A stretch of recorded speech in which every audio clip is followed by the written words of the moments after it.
Podbas, podcast Balai Arsip Statis dan Tsunami. Assalamualaikum warahmatullahi wabarakatuh. Alhamdulillah. Selamat pagi, salam sejahtera bagi kita semuanya. Alhamdulillah pada kesempatan ini kita sangat berbahagia karena akan berbincang-bincang dengan Bapak Dr. Ahmad Rizwan Nasution SSI MT yang kita biasa panggil Pak Rizwan ya Pak. Pak Rizwan ya adalah Kepala Badan Pusat Statistik Aceh yang alhamdulillah beliau berkesempatan bersedia untuk bincang-bincang dengan kita terkait dengan tugas dan fungsi Badan Pusat Statistik di Aceh ini. Nah, apa kabar Pak? Baik, terima kasih. Sehat Pak? Sehat ya Pak? Sehat, alhamdulillah. Ya. Sehat. Pertama, kita memberikan apresiasi yang setinggi-tingginya kepada BPS Aceh di bawah kepemimpinan Pak Rizwan ya, yang telah menyerahkan arsip-arsipnya kepada Balai Arsip Statis dan Tsunami. Nah, Pak Rizwan, kira-kira apa motivasi BPS kali ini ya dapat menyerahkan arsip ke Arsip Nasional Republik Indonesia, di mana selama ini memang ada susah bicara tentang penyerahan arsip ini, tapi di bawah Bapak apa yang kita cita-citakan bersama penyerahan arsip ini dapat kita lakukan. Nah, gimana Pak? Ya, terima kasih Pak Iwan. Assalamualaikum warahmatullahi wabarakatuh.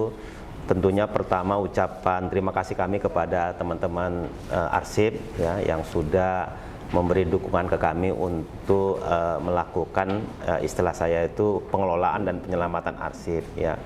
Berkaitan dengan tugas BPS ya, kami BPS itu kan sesuai dengan visionnya itu adalah penyedia data berkualitas untuk Indonesia maju ya. Jadi dalam penyediaan data itu kami sebagaimana disampaikan oleh Pak Kandar tadi ya, bahwa kita merekam ya, mencatat berkaitan dengan perkembangan baik dari sisi ekonomi, sosial dan budaya masyarakat, itu kita rekam melalui data-data statistik ya. Jadi bagaimana perkembangan kesejahteraan masyarakat, bagaimana perkembangan pertumbuhan masyarakat itu kita direkam dalam bentuk penyajian data sejak tahun 1961 itu sensus penduduk yang pertama.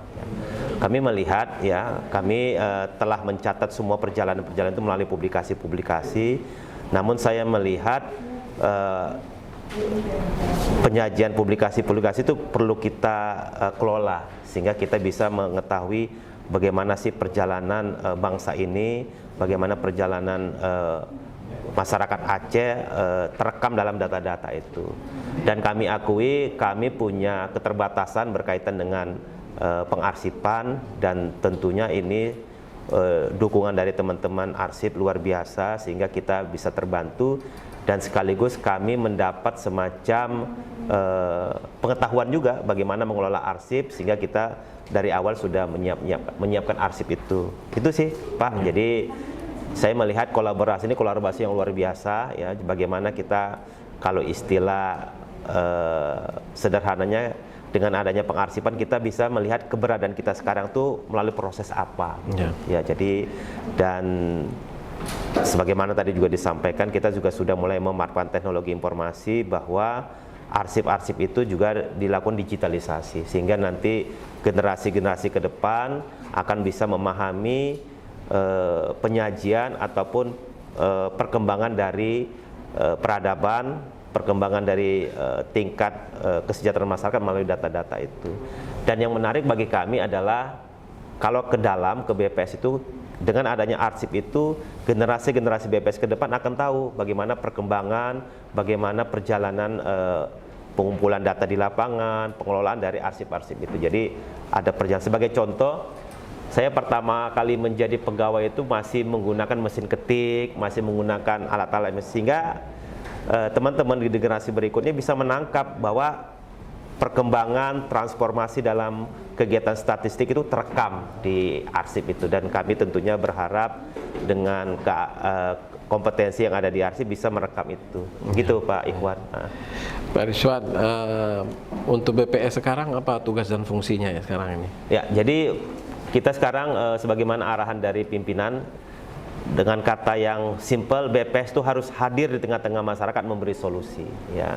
Jadi memberi solusi, tidak hanya sekedar atau tidak hanya menyediakan data, kami juga diminta untuk membantu, ya, pemerintah daerah, para banyak pengguna data, bagaimana memahami data itu. Karena kesadaran itu muncul.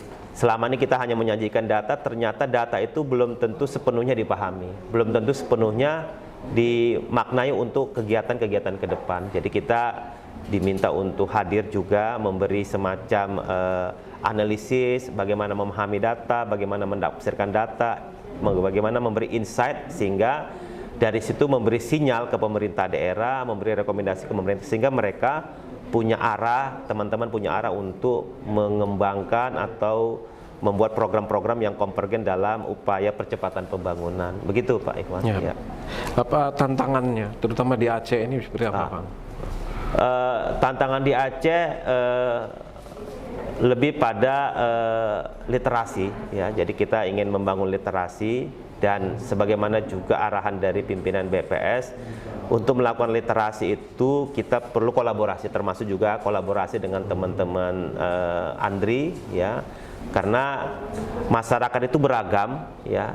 Artinya untuk membangun literasi itu harus punya cara-cara yang beragam juga, mulai dari pemerintah daerah, pihak kampus, pihak peneliti, bahkan pihak-pihak lembaga swadaya. Kita kolaborasi untuk memberi pemahaman yang semakin meluas berkaitan dengan literasi statistik, sehingga bila literasi statistiknya meningkat, partisipasi masyarakat terhadap semua kegiatan statistik itu semua juga makin meningkat. Artinya dengan peningkatan itu, partisipasi meningkat bila petugas kami hadir di tengah-tengah masyarakat, diterima dengan baik, memberikan data secara akurat apa adanya, dan data-data itulah yang nanti menjadi cikal bakal atau menjadi sumber dalam menghasilkan berbagai indikator, dan selanjutnya indikator itu menjadi dasar pemerintah daerah, pengguna-pengguna lain untuk membuat perencanaan. Nah, dan itu terus secara siklus.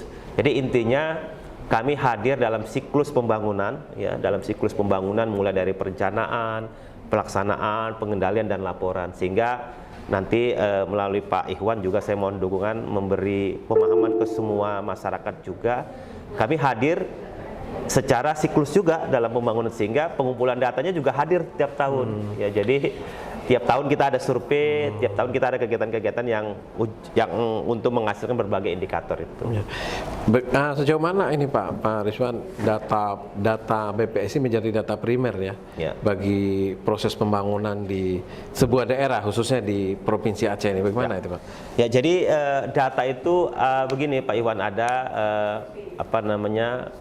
kategorisasi data, ya. Jadi kami BPS di seluruh Indonesia, ya, sebagai perpanjangan dari BPS pusat itu bertanggung jawab menyediakan statistik dasar, ya.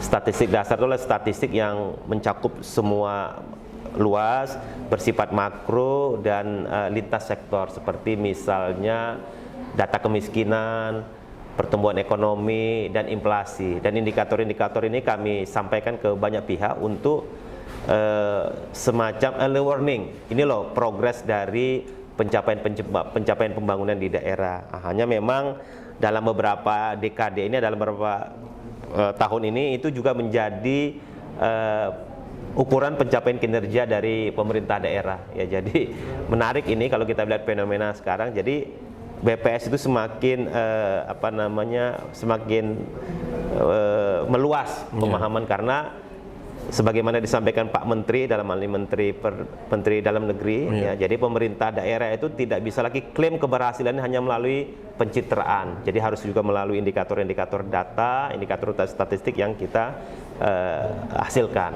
Namun dalam merekam atau mencatat perkembangan pembangunan tidak hanya mengandalkan data statistik dasar, juga perlu dukungan terutama untuk daerah-daerah yang punya kearifan lokal untuk juga menghasilkan data yang namanya data sektoral, ya, data sektoral. Dan kami juga mendapat mandat untuk juga melakukan pembinaan dalam penyusunan statistik sektoral. Misalkan Andri ingin membuat, katakan, sebuah indeks berkaitan misalnya indeks pemahaman kearsipan di tingkat masyarakat. daerah. Nah, Ya, kita juga melihat itu perlu kita bantu juga agar apa? Agar datanya tetap berkualitas dan ada keterbandingan di antara setiap daerah. Itu contoh saja, tentunya banyak juga statistik sektoral yang lain yang kita juga harus terlibat langsung juga untuk melakukan istilahnya bahasa sederhananya memastikan data itu berkualitas. Begitu, Pak. Bagaimana BPS Aceh itu memastikan data itu valid gitu Pak? Ya. Kan kadang-kadang dalam perjalanan ke lapangan itu banyak juga orang yang menolak didatangi gitu ya, Ya, Pak. ya, Apa ya. suka dukanya gitu? Gimana Pak ya. itu Pak? Ya itu tadi kita perlu dukungan banyak pihak dan tentunya literasi itu juga besar karena kami terlepas lebih dan kurangnya masih sangat mengandalkan pengakuan dari responden. Ya, jadi setiap petugas kami hadir, sebagian besar data-data yang kami dapatkan itu masih didominasi oleh pengakuan. Jadi misalkan berapa pengeluaran dalam hari ini, jadi basis pengakuan. Jadi kualitas data itu sangat tergantung dari seberapa tinggi partisipasi responden. Nah itu sih yang menarik di Aceh ini luar biasa tanggapan ataupun respon dari masyarakat. Hanya memang ada sedikit yang menarik, yang antusias itu adalah masyarakat yang ekonominya menengah ke bawah dalam hal ini pedesaan. Sementara mereka responden yang di perkotaan lebih kritis. Nah, itu tantangannya. Sehingga kita juga tentunya memperbaiki proses bisnis. Bagaimana mereka yang kritis ini tetap kita jawab, jangan kita depends. Misalkan kita sekarang sudah berusaha untuk melakukan semacam integrasi survei sehingga nanti ke depan responden itu tidak berulang kali didatangi. Itu sih tantangannya Pak Ikhwan. Tahun ini kita mengangkat tema tentang apa Pak? Ya, jadi tahun ini ada 2 proyek besar BPS. Ya, pertama melanjutkan pendataan awal Reksosek, registrasi sosial ekonomi. Saat ini sedang dalam tahapan pengolahan. Ya, insya Allah nanti di April Mei itu kita akan melakukan yang namanya forum konsultasi publik. Ya, jadi dari hasil pendataan Reksosek ini kita akan menampilkan pemeringkatan status sosial atau pemeringkatan tingkat kesejahteraan masyarakat, ya, sehingga nanti setiap orang, setiap rumah tangga akan terlihat dia masuk dalam kategori sangat miskin, miskin, tidak miskin, dan ini sangat powerful untuk pemerintah daerah ya dalam melakukan intervensi. Jadi nanti kita selesai melakukan data, kemudian melakukan forum konsultasi publik, kita update dan kita serahkan ke pemerintah, dan pemerintah nanti selanjutnya menunggu kebijakan itu digunakan oleh tentunya yang berkepentingan. Dan kami berharap ya dukungan banyak pihak ya, dan tentunya nanti ke depan kita juga dengan adanya Reksosek ini terus pemuktahiran data menjadi lebih mudah, jadi terintegrasi, jadi diharapkan tidak ada lagi data yang double, tidak ada lagi data-data yang dikumpulkan banyak pihak dan akhirnya tidak konvergen begitu. Dan proyek yang berikut kita tahun ini melaksanakan sensus pertanian ya, mencatat semua aktivitas pertanian ya. Kita akan lakukan secara sensus ya, sehingga dari kegiatan ini kita bisa melihat perkembangan pertanian Indonesia, kita melihat bagaimana perubahan atau peningkatan terjadi di sektor pertanian. Dan lagi-lagi ini juga menjadi sebuah data yang luar biasa karena sifatnya sensus ya, ini akan menghasilkan sebuah data yang benar-benar menjadi rujukan dalam perencanaan pembangunan pertanian ke depan begitu Pak. Ya, jadi kita lakukan sensus ya, dan insya Allah nanti pelaksanaannya di bulan Juni Juli ya, pelaksanaannya sekitar 2 bulan.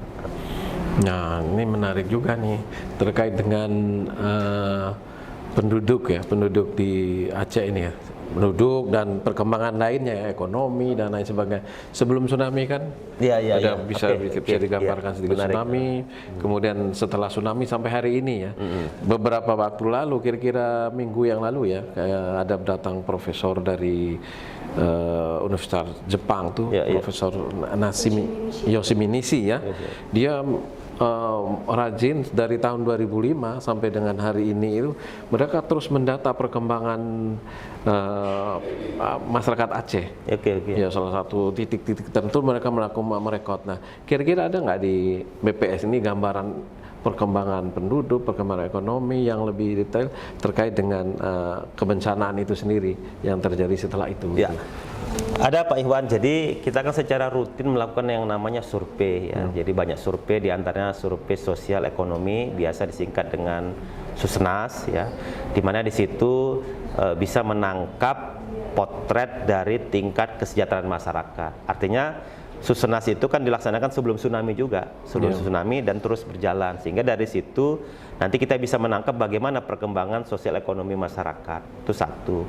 Kemudian kita juga punya pendataan potensi desa, ya, di mana di potensi desa itu kita juga ingin memotret perkembangan desa itu dari sisi infrastruktur, dari sisi tingkat kesejahteraan juga, sehingga kita dengan melihat hasil pendataan potensi desa itu juga bisa merekam, melihat bagaimana perkembangan sebelum dan sesudah pasca tsunami. Kita punya datanya semua, nanti kita bisa bandingkan. Misalkan di desa-desa tertentu itu sebelum tsunami itu ada sekian sekolah, setelah tsunami jadi berapa sekolah. Kemudian di sebelum tsunami desa-desa dimaksud katakan misalkan bagaimana fasilitas kesehatannya, bagaimana karakteristik penduduknya. Contoh misalnya berkaitan dengan kebudayaan, kita bisa memotret seberapa besar heterogenitas penduduk di desa tertentu. Jadi setelah tsunami bagaimana.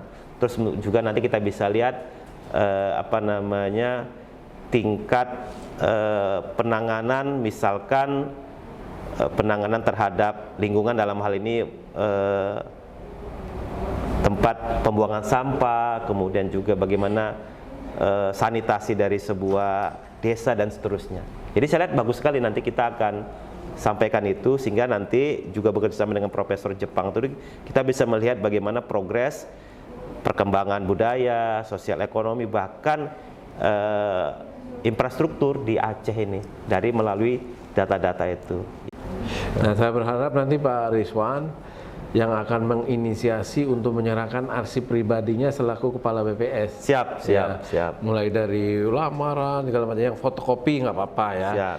Sehingga itu karena memang setiap kepala lembaga itu adalah arsip statis dia, tidak boleh dimusnahkan apapun kegiatannya selama di Aceh dari sejak penugasan pertama kan ya. Nah, harapan termasuk bagian hari ini yang kita wawancara ini adalah salah seorang tokoh sentral di BPS Aceh. Tentu semua aktivitasnya adalah statis, dan hari ini untuk melengkapi kegiatan penyerahan itu. Jadi siap. Ya. Gimana harapannya sebagai penutup Pak Kepala, apa yang harapan kepada tidak hanya kepada teman-teman arsiparis, semua masyarakat BPS di Aceh untuk dalam rangka sadar tertib arsip ya gitu ya Pak? Ya, oke. Jadi intinya kita sebagai lembaga ya BPS dalam hal ini lagi-lagi meneruskan dari mandatori dari pimpinan BPS Pusat, bagaimana BPS itu hadir ya di tengah-tengah masyarakat, memberi solusi melalui penyajian data kan begitu. Nah, bagaimana data-data itu menjadi sebuah sumber untuk menguatkan siklus pembangunan mulai dari perencanaan, pelaksanaan dan evaluasi. Dan untuk itu kita juga perlu penguatan. Jadi ada penguatan eksternal dan ada penguatan internal. Nah, kalau kita bicara penguatan itu kan tidak lompat statik diskrit, tapi itu kontinu sehingga ada keberlanjutan. Jadi saya melihat kehadiran dari arsip luar biasa, sebagaimana cerita kita tadi, bagaimana kita sebenarnya sebelumnya juga sudah melakukan penguatan eksternal, dan itu menjadi catatan kita, menjadi pengetahuan kita untuk terus melihat perjalanan sebelum-sebelumnya untuk kemajuan ke depan. Itu penguatan eksternal. Penguatan internal juga begitu. Jadi saya ingin teman-teman pegawai BPS itu melihat bagaimana perjuangan teman-teman dalam menghasilkan data, bagaimana dulu dalam peralatan istilahnya yang seadanya bisa menghasilkan data yang tetap berkualitas, apalagi sekarang yang sudah yang sudah lengkap, yang sudah canggih. Jadi artinya untuk menjawab kehadiran BPS di tengah-tengah masyarakat itu ada penguatan eksternal dan internal, dan penguatan eksternal dan internal itu perlu sejarah. Nah, sejarah itu nantilah didukung oleh teman-teman arsip sehingga kita bisa melihat perjalanan kita bagaimana dan terus maju. Jadi istilah statik tetapi berjalan dinamis. Jadi ibarat kita kalau saya memetaforakan, ibarat kita bawa kendaraan itu ya sekali-sekali melihat spion lah kan ya, tapi jangan lihat spion terus, tabrakan kita nanti kan. Nah, jadi tetap melihat ke depan, sekali-sekali lihat sejarah. Jadi sebenarnya posisi kita di mana. Tadi saya sampaikan sebenarnya kalau saya melihat perkembangan atau peradaban bangsa-bangsa itu, bangsa-bangsa yang maju itu adalah bangsa-bangsa yang pengelolaan arsipnya bagus, luar biasa. Saya bahkan pernah dapat informasi di universitas terkemuka di Inggris itu, dosen-dosen yang luar biasa itu papan tulisnya nggak diganti, jadi tetap pakai kapur, di mana dia duduk, di mana dia, sehingga kita sebagai manusia punya imajinasi bagaimana perjuangan masa-masa sebelumnya, dan ini dijawab oleh teman-teman arsip sebenarnya. Jadi misalnya kita, ternyata dulu kita punya publikasi demikian, ternyata kita sudah mampu, sehingga ini menjadi benchmark untuk lebih baik ke depan gitu. Jadi jangan statis juga. Jadi jangan merasa bangga kita sudah hebat, ternyata dulu lebih hebat. Makanya nanti kalau Pak Ikhwan jalan ke ruangan-ruangan, kita sudah ganti itu ruangan, misalnya ruangan Tengku Umar, ruangan Daud ternyata beliau-beliau ini para pahlawan sudah menerapkan nilai-nilai berakhlak. Leadershipnya luar biasa. Sementara kita yang baru ini masa lebih menurun semangatnya. Jadi itulah arsip itu, saya lihat begitu. Nah, suatu ketika nanti kita akan ini Pak, karena Aceh itu sejak Aceh itu orangnya suka memberi ya dulu. Tapi sejak diberi pada saat setelah tsunami kan dapat bantuan yang besar kan. Nah, itu ada pergeseran nilai kan, sehingga bisa meminta itu lebih banyak. Nah, itu juga perlu diteliti oleh BPS kan perkembangannya. Selain berbagai macam hal tentang perilaku setelah lahirnya syariat Islam kan, bagaimana perilaku masyarakat tentang baik ibadah, keekonomian. Kemudian setelah itu juga terkait dengan COVID-19. COVID-19 bagaimana perubahan pola kehidupan kan. Nah, itu juga mungkin direkod oleh teman-teman BPS suatu ketika, itu kita ingin mengetahui juga gitu Bang. Jadi itu nanti terrekod melalui istilah kami itu berbagai indikator yang dihasilkan ya. Dan misalkan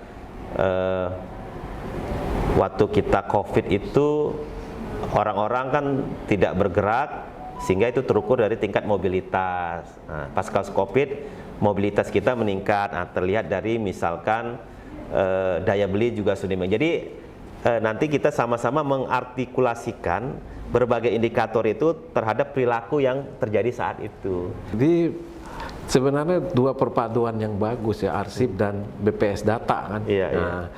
Karena kita bicara tentang pusat studi arsip kebencanaan, jadi bencana kearsipan itu tidak hanya tsunami, gempa bumi, tapi juga perang. Betapa dahsyatnya masyarakat Aceh yang dari dulu ke dulu mengalami perang itu, konflik sampai hari ini. Mungkin juga bisa dipotret. Jadi begini, kemarin saya rapat ya dan banyak sekali dengan para pemerintah daerah ya. Salah satu isu yang muncul adalah mereka terkesan mengkritisi atau bahkan tidak percaya dengan Aceh itu termiskin di Sumatera, ya kan? Isu tahun lalu. Nah, ini ada hal baru yang saya sampaikan ke mereka, dan mereka beranggapan bahwa nggak mungkin lah kita dari dulu sudah kaya, dananya banyak kan begitu. Nah, terus saya sampaikan dengan siklus data yang mulai tahun 2010 sampai dengan 2022, berarti sekitar 12 tahun. Terus saya sampaikan selama 12 tahun itu progres penurunan kemiskinan kita itu tertinggi ketiga di Sumatera, progresnya. Karena teman-teman itu terjebak hanya melihat nilai akhir. Bahwa kita tahun 2022 ini kemiskinan kita tertinggi, tapi dia tidak melihat startingnya dari mana. Mulai turunnya dari berapa. Kita turunnya tuh tinggi sekali. Jadi misalkan saya tidak hafal, kita di tahun 2010 itu kemiskinan sekitar 20, nanti kita cek datanya, tapi sebetulnya 20-an sekian persen kita berhasil menurunkan. Jadi kadang-kadang kita tidak melihat progres. Nah, itulah arsip itu bisa melihat progres itu satu.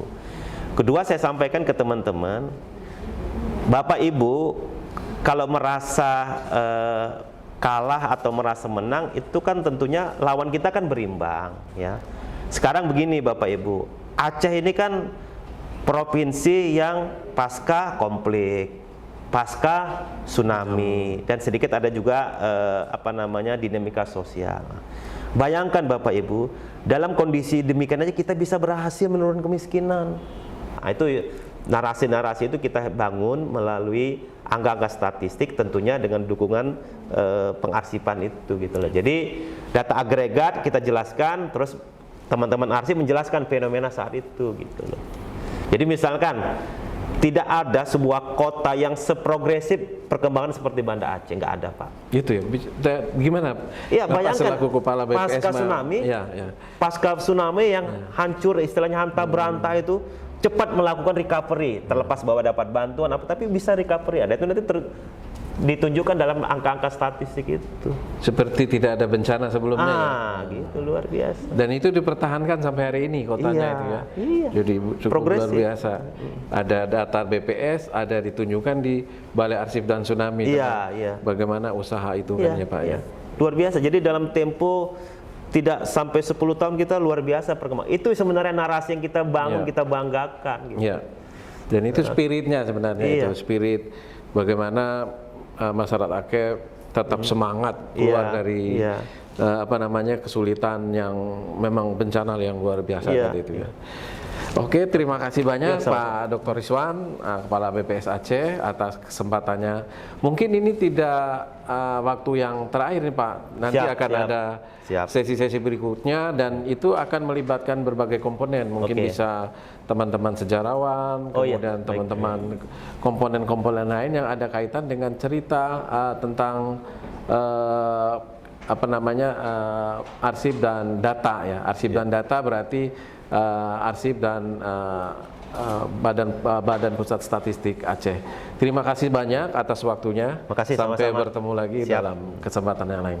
Demikian, wassalamualaikum warahmatullahi wabarakatuh. Waalaikumsalam warahmatullahi wabarakatuh. Terima kasih.